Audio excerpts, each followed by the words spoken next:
Hey there, everybody. Up until this point, I've been sharing a lot about my life experiences, including some of the stranger ones and including some of the most horrible ones. And today I'd like to talk about a more uplifting part of my life, and that's where Rosey Clearlite comes in. So here I've got some stuff set up to talk about as we go through my story. Now, since I've come to live with Rosie, we made friends with a guy named Gary. So a little bit of stuff here.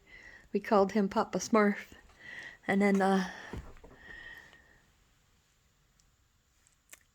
think something that Rosie was very proud about was her training. So she's a aeronautics mechanic, and she was getting certified as a pilot. So she had almost all the training you need, and real close to getting that certification. So, anyways, ironically, Rosie's been the person to take me under her wing, right? So Rosie's been a very important part of my life, for that matter. And when I was before I came up here, I had put all my things in storage and I wasn't sure what I was going to do. So um, she just come into some money and bought me a bus ticket so I could come up here. And since then, I think I've had some of the best years of my life living here in Montana.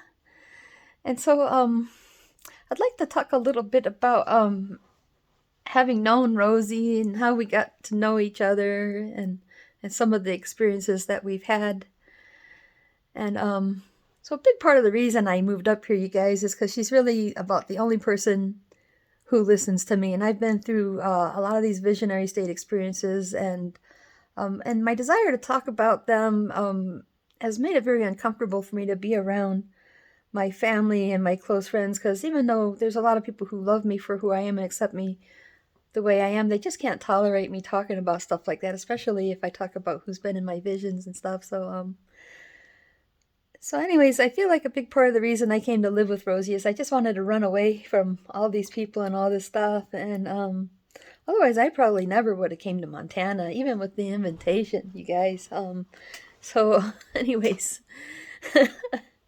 so Rosie's been through a lot of really heavy paranormal stuff, and so she's been through a lot more than me, and when it comes to like the traumatic stuff and the depressing stuff, I think she's had a much harder life than I've had. So I have a lot of respect and admiration for her ability to stay positive and keep a good attitude, and I feel like I'm doing a much worse job of that when I have a much better opportunity and a much better body, right? So you guys, I feel that I've come here to get a lot of good spiritual training, and she's been like a counselor, and she's been like an art teacher, and she's had some experience with martial arts. And so I feel like I've gotten so much support on so many levels by moving up here to live with Rosie. And and by moving in with Gary, that's the guy we call Papa Smurf, you see that? So uh, um, he's just as liberal as Rosie. Now, we don't talk as much about psychic stuff. He was the gold prospector. And so living with these guys, I've never known a better sense of freedom as far as being able to just be myself, talk about what I like, and be able to come and go as I wish. Other than that, I did have a sense of duty to stay close and help these guys out, and so that was sort of our deal. You know, we took care of each other, and we were kind of like a little family here.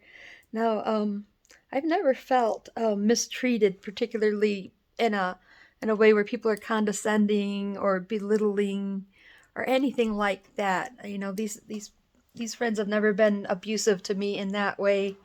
Now, if you know Rosie, you know she can be real stubborn about some things, and she can really drag people through a lot of bad plans and ideas. But other than that, she has always accepted me fully.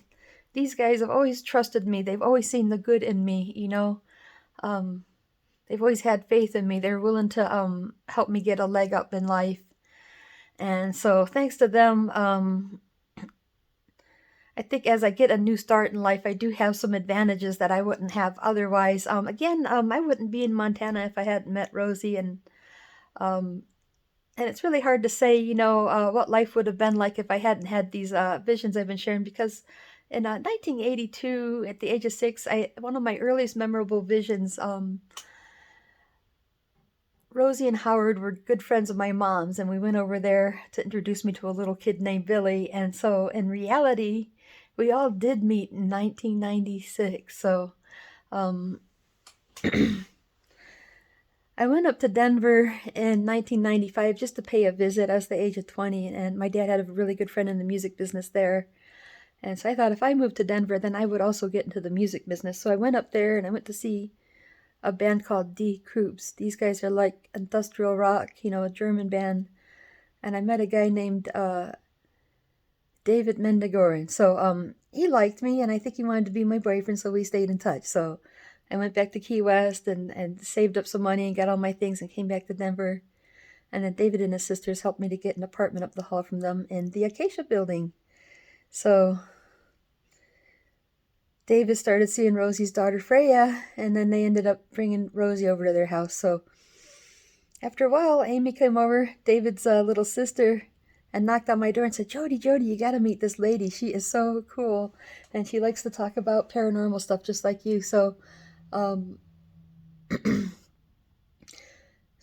was able to hang out with Rosie a little bit while she was living up there in Conifer, which is just outside of Denver in the foothills there. So yeah, we stayed in touch as much as we could. She got back together with her husband Howard and moved to the other side of the state. And then her daughter Freya moved up to Montana, and she had some other relatives up in Montana as well that were all telling her what a beautiful place it was. So those guys, Rosie and Howard, did move up to Montana, probably without checking ahead.